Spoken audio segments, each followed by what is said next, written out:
পুকুরের দিকে কোন দিকে ঢুকলে ভালো হবে?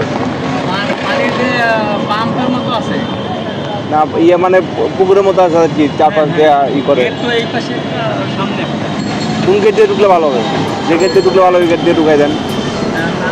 কলোনি এই পাশেও আছে, ওই পাশে আছে, ওই পাশে কলোনি বেশি, আর এ পাশে হচ্ছে পুকুর আর পুকুর কলোনি মানে ই কম, কোয়াটা কম। পুকুর যেন আছে এনে দেখো, যেন আপনি এই পাশে না ওই পাশে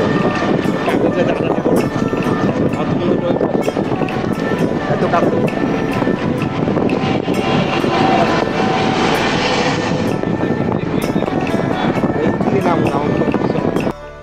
আসসালামু আলাইকুম, নতুন একটি ব্লগে আপনাদেরকে আবারও স্বাগত। রিসেন্টলি শুক্রবারের ছুটিতে বিকেলবেলা হতাশামুক্ত জীবন থেকে একটু বের হওয়ার জন্য বের হয়েছিলাম হাঁটতে। হাঁটার কথা বলে জামাই আমার নিয়ে যাবে পুকুর পাড় একটু আগে আপনারাও তার মুখে রিক্সায় যখন আসতেছিলাম শুনতেছিলেন। তো সেই কাঙ্ক্ষিত পুকুর পাড়ে আমরা যাচ্ছি। তো এটা হচ্ছে বাংলাদেশ পানি উন্নয়ন বোর্ডের হচ্ছে যাত্রাবাড়ির কলোনির। এটা মূলত একটা আবাসিক এরিয়া। এখানে আপনার পানি উন্নয়ন বোর্ডে যারা চাকরিজীবী রয়েছেন তাদের বাসাবাড়ি মূলত এখানে। এটা হচ্ছে সরকারি কলোনি। তো আমরা প্রায় পৌঁছে গেছি সেই পানি উন্নয়ন বোর্ডের দুধারের যে বড় বড় বিশাল আকৃতির পুকুরগুলো। তো এটাই মূলত সেই আকর্ষণীয় জায়গা। খুব বেশি দূরে ছিল না আমাদের বাসার, মাত্র 20 টাকা রিক্সা ভাড়া দিয়ে এখানে পৌঁছে গেলাম।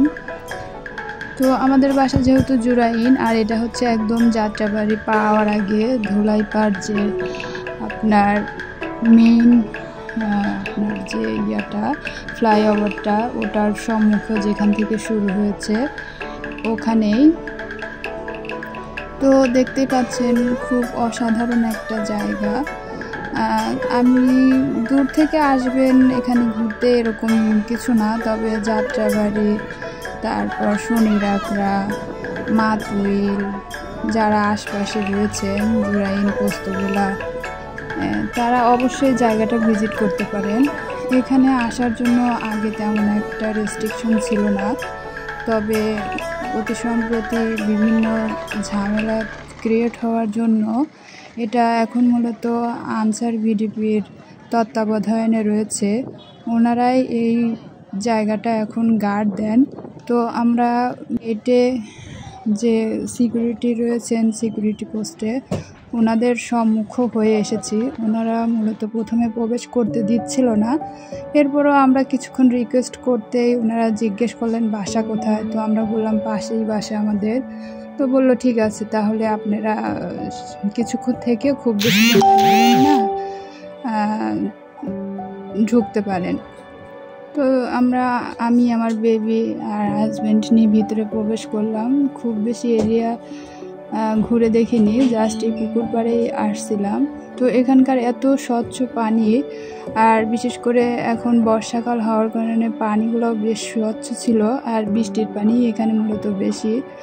আর যেহেতু পানি উন্নয়ন বোর্ডের কলোনি, এরকম পানি থাকাটা খুব স্বাভাবিক। মানে আমার এত ভালো লাগতেছিল যে সারা সপ্তাহ বলেন সারা মাসে কোথাও দূরে ঘুরতে যেতে পারি না। অনেক সময় অর্থনৈতিক ব্যাপার স্যাপার থাকে, সময়ের ব্যাপার স্যাপার থাকে, কিন্তু বাচ্চাকে নিয়ে একটু হাঁটতে বের হবো এই জায়গাটুকু আমাদের আশপাশে অনেক সময় থাকে না।